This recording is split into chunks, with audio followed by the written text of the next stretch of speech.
Good morning. Today we are back again. Guess where? We're in Black Cherry again, and we're talking dried beans and lentils.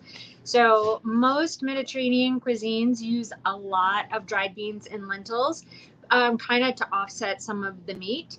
And there's a few different kinds I wanted to go into. Some you need to soak overnight, and some you can just kind of get down and start cooking right away because they don't take a long time to cook. They don't need that extra soaking night.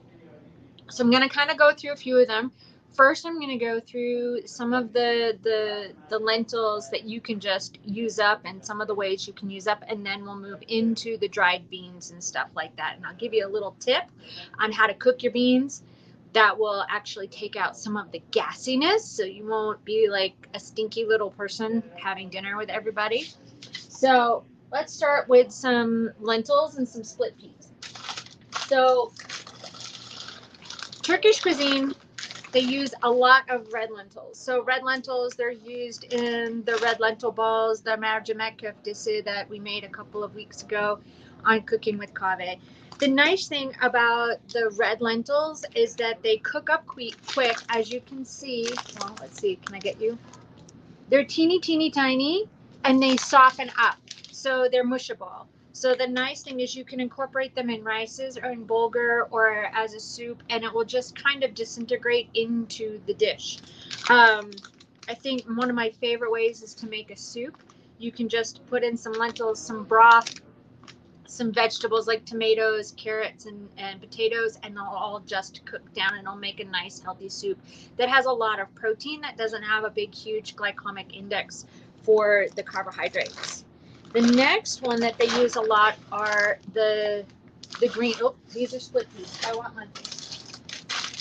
Okay, we got green lentils.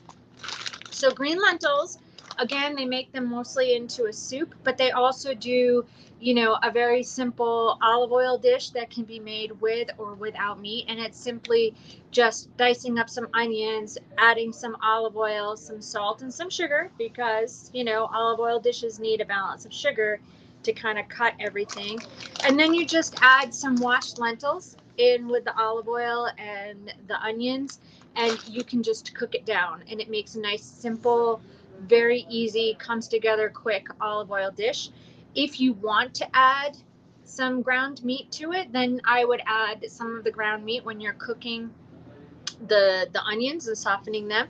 So once the meat is cooked, then you would add your lentils and your water, and you would cover it and let that cook down, and all of the water would absorb.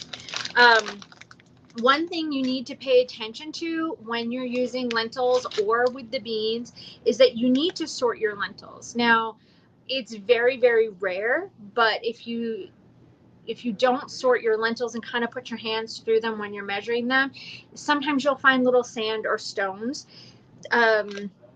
It's very rare, but it's also always suggested to just kind of sift through that, because sometimes in the picking and in the processing, you might find little stones. And it's a nasty little surprise when you're cooking and when you eat and you find a little stone in your mouth. So if you're doing lentils or beans, just make sure you sort them, just to make sure you don't have any nasty surprises. So let's see, we've gone through red lentils, green lentils. Now we have some split peas. Where are my other split peas? And that. All right, so we have yellow split peas, and we also have green split peas. So they're going to take a little bit longer than the red lentils and the green lentils, but you don't need to pre-soak them.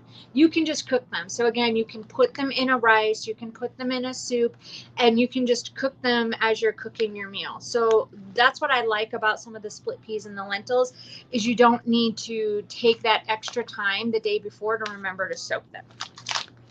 They also have a bag of yellow fava beans. Now, these have been peeled and dried. So if you're using fava beans, you need to remember that not only do you need to let them soak, but they're going to release their shell. So fava beans have a couple of peels on them. So one is the outer pod if you get them fresh, and you can get fresh fava beans here from Black Cherry. So they're in the green pods. So you need to, that's one shell you need to shell.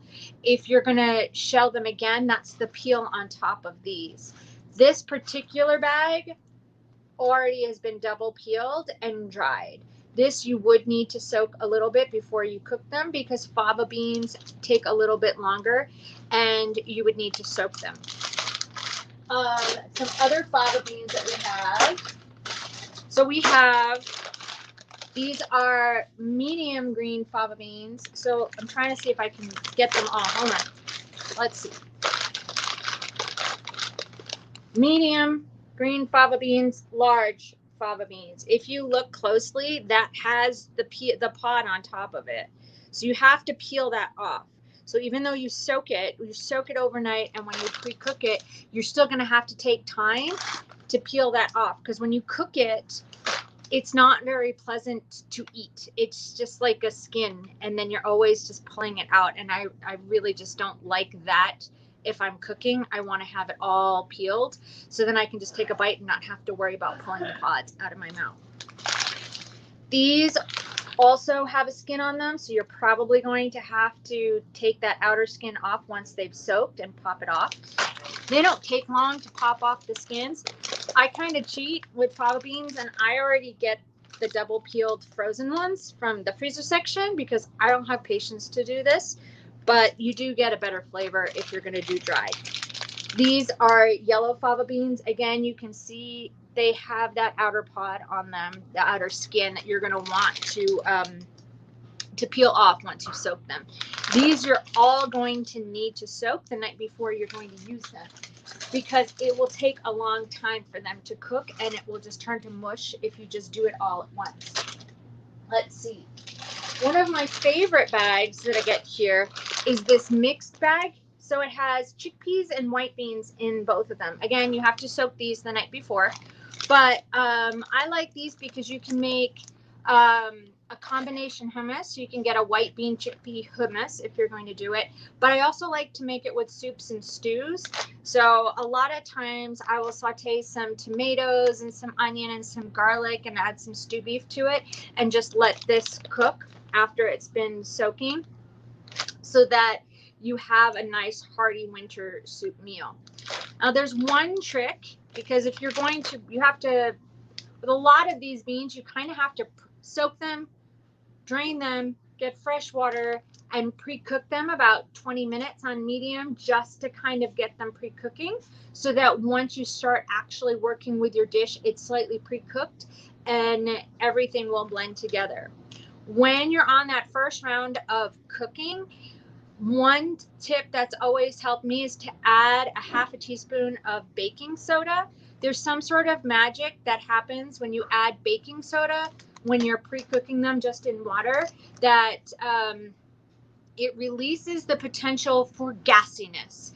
So you won't fart as much, and you'll process them a little bit easier through the digestion if you add some baking soda. I don't know the whole chemical magic between, you know, the baking soda and beans, but no matter if you're pre-cooking beans, like the ones that take a long time, add a little bit of baking soda, and that will not only create a more even cooking, where they'll all cook a little bit more evenly, but it will also reduce your gassiness and aid in digestion. I don't know, anyone who does all the chemistry and cooking magic, maybe they have the answer to why. I do not. Let's see, what else do we got? We have mung beans. Mung beans, they're more of an Asian bean, and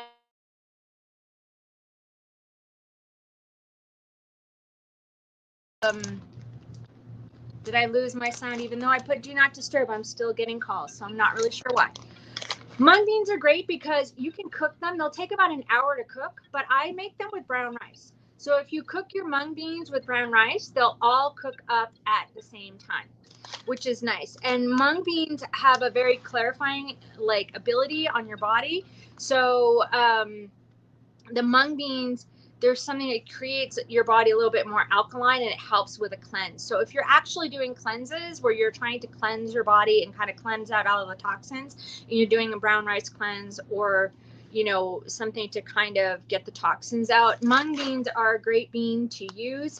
When I did a cleanse a few years ago, I just made brown rice and mung beans, and it helped kind of balance my system because I had too much gluten, and I exploded with hives. Mung beans have a special ability to kind of create your body a little bit more alkaline. Let's see. We've got pinto beans. Now, over in Turkey, they have them fresh in the pod. These are kind of like the cranberry beans or the barlati beans. Unfortunately, we don't get them fresh in the pod here as much as I would love to get fresh barbunya beans here. There's just such a different flavor if you can get these fresh in the pod there. If you ever see them, they're big pods, and they're red and white speckled. And if you ever get them, just if you see them in the market in Rancho, just get them because it's so rare and they're so tasty. These you need to pre-soak, but once you do, you can make up a simple, easy olive oil side dish that Mina loves and I love called barbunya, and it literally is like dump everything in the pot and forget it. So you soak them, you drain them, you pre-cook them with your baking soda, and then after that, you just quarter up an onion, stick that in. I get a can of diced tomatoes and dump that in. I peel a whole head of garlic, throw that in, 2 teaspoons of sugar, 1 teaspoon of salt, about a half a cup of olive oil, and enough water to cover. And you just let this cook, and it's good to go, you know, for in a couple of hours. And this will last you probably all week. It's a nice, easy, protein-rich side dish that you can eat. And again, you can add ground beef to this if you want to. We prefer it to just have with some rice. And we've actually frozen this. So we've made barbunya because if it's just Mina and I can't eat a massive pot of barbunya. So I'll put it in little silicone muffin cups and freeze them and then pop them out. And then I'll put them in Ziploc bags, and then we just kind of eat them a little bit out of the freezer. So when you make this, then they freeze really well. What else do we got for beans? We have black beans and kidney beans. Black beans, I love black beans. They have a lot of protein, but they also have a lot more carbohydrates than the other beans that you have. And they have a ridiculous amount of gas producing ability. So if you're having a special dinner party, do not serve black beans because everybody will be stinky and it will not go over very well. Makes a great hummus, by the way, but just beware. Kidney beans. So they have these now. Again, all of these you have to pre-soak the night before. And when you pre-cook them, use a little bit of baking soda. It's going to cut down your time and it will help cook them a little bit easier. So I've kind of gone through all of the beans. I think that they're just a nice thing to have on hand because if you think about them ahead of time, there's not a lot of active time. When you cook with beans and vegetables, it's about remembering to soak them the night before and then making sure you add some baking soda when you're pre-cooking.